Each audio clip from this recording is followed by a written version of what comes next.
comment conjuguer les besoins sanitaires d'une part et les besoins fondamentaux de l'enfant, dont son besoin de jouer.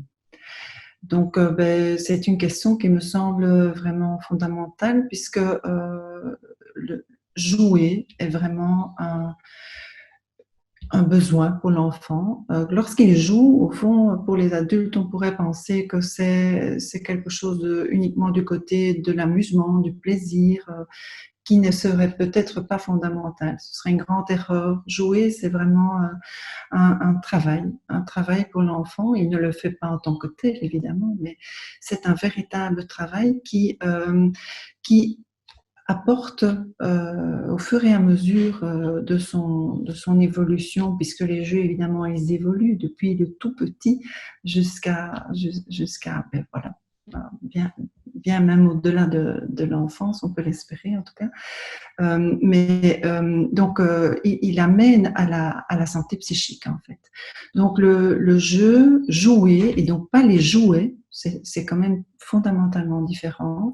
Donc, jouer, c'est un ensemble d'expériences que l'enfant peut faire seul, mais le plus souvent et très progressivement et très rapidement. Déjà, le tout petit, mais quand il va suffisamment bien, il est capable de jouer avec l'autre, d'abord avec le parent, avec la fratrie, et puis progressivement avec des personnes qui sont dans son entourage, et puis des amis, voilà. Et le cercle s'ouvre et s'élargit de plus en plus.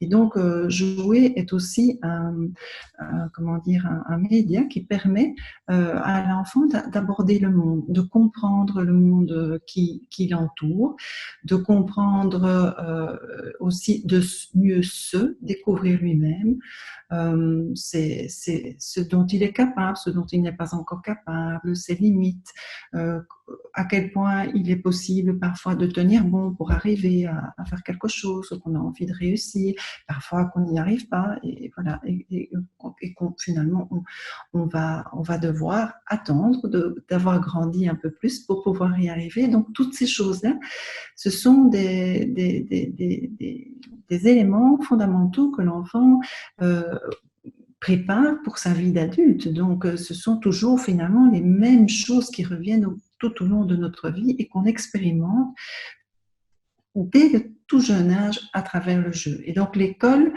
à mon sens, est un lieu privilégié pour pouvoir mettre en place, évidemment à côté de son rôle pédagogique et éducatif, bien entendu, mais plus que jamais, c'est un lieu de socialisation et un lieu de jeu avec les autres, où on s'expérimente, on peut partager, on peut aussi se rendre compte de comment les autres vivent les choses, et ça, c'est toujours le cas, mais c'est peut-être encore plus aigu lorsqu'on traverse une crise comme celle-ci. Et donc, le jeu, c'est aussi pouvoir lâcher un peu prise, voilà, s'évader un peu du quotidien qui est un peu lourd et qui est difficile pour l'instant.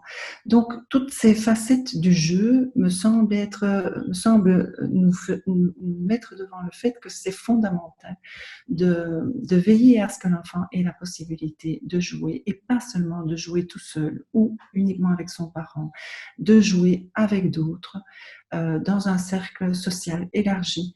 Et donc, à mon sens, voilà, l'école a vraiment un rôle à jouer là-dedans. Et donc, le retour à l'école est primordial, mais peut-être pas sous n'importe quelle condition.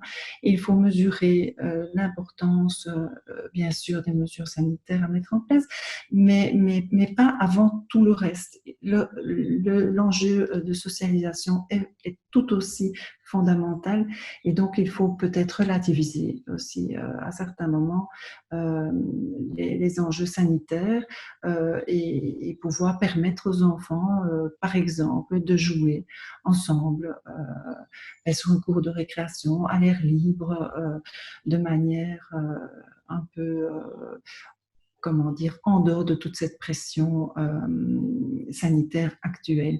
Euh, voilà, on peut faire l'hypothèse qu'il en va quand même de la santé psychique des enfants, de permettre à certains endroits et dans certaines conditions que l'enfant puisse vraiment jouer.